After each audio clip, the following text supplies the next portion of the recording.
Gravemont was already on fire by the time the sun set. Not metaphorically, literally. Explosions shattered the sky. Smoke and ash rained over buildings like a funeral fog.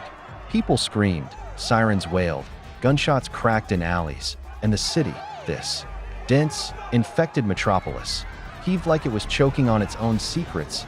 No one knew where it started. A leaked video, a gunshot, a dead teenager. That was all it took to unleash the kind of fury that had been boiling for years. 1,000 bodies surged through downtown, fists raised, eyes burning. They screamed for justice, but what they got were armored cops, rubber bullets, and riot gas. The first building to burn was a courthouse. The second was a pharmacy.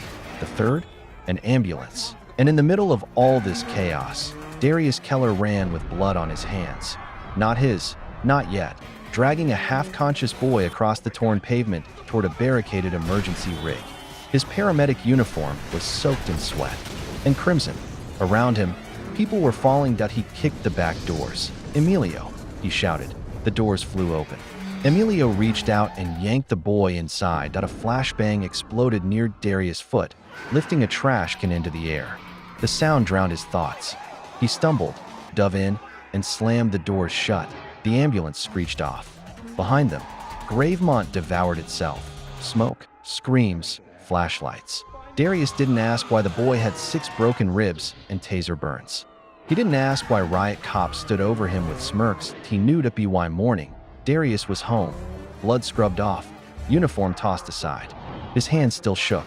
He stared out the window of his 4th-floor apartment, down at the city that refused to sleep. Somewhere out there, his 11-year-old daughter Leah was safe, tucked in at their neighbor's house, unaware that Gravemont had turned into a war zone. Or so he thought. The news looped the same message. Trust your police. Order is being restored. Darius didn't buy it. His partner Emilio showed up around 10 a.m., pale and pacing. "They took the kid," Emilio said. "The one we saved." 2 men in suits came into the triage zone with a fake transfer form. Gone. No paperwork. No trace.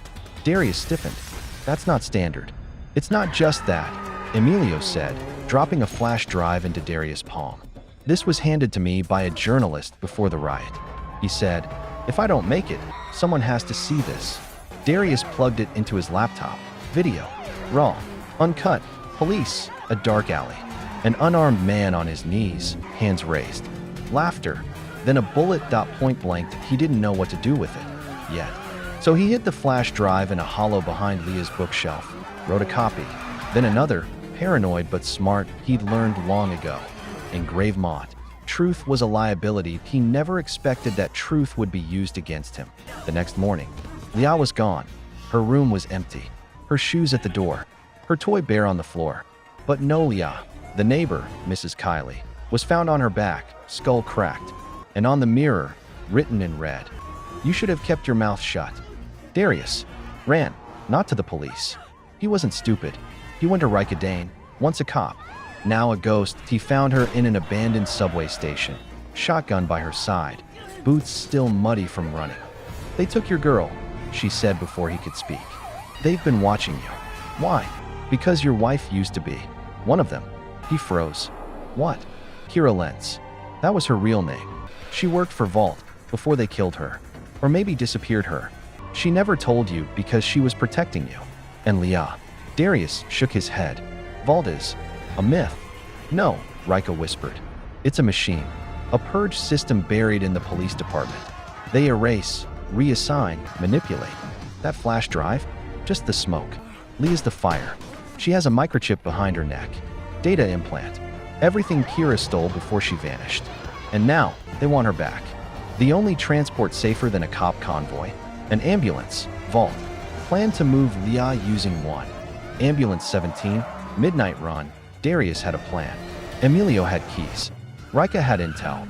But plans in Gravemont never go right. IT was raining hard. The kind that blurred your vision and numbed your hands. Darius hotwired an old paramedic rig and intercepted the convoy at an underpass. The rear SUV didn't see him until it was too late. He T-boned it at full speed, sending metal into flame. The ambulance swerved, spun, crashed. Darius was out in seconds, blood pouring from his scalp. He pried open the ambulance doors. There she was, Leah, eyes fluttering, bound, duct tape over her mouth. "Daddy?" she whimpered. "I'm here," he whispered, ripping the tape off, clutching her like a man dragging himself out of hell. Behind him, footsteps, gun cocked. Richie Black, Vault's muscle. "You had to go and play hero, huh?" he said. "Now, you're just gonna die like a traitor." Darius pulled the trigger, first point, one shot. Richie dropped, neck erupting. Darius turned, ran with Leah in his arms. A van screeched around the corner. Emilio. They climbed in, hearts racing, rain hammering. The roof. But then, headlights behind them. Another black SUV.it rammed them. Once. Twice. The van tipped. Flipped. Screamed. Everything went white.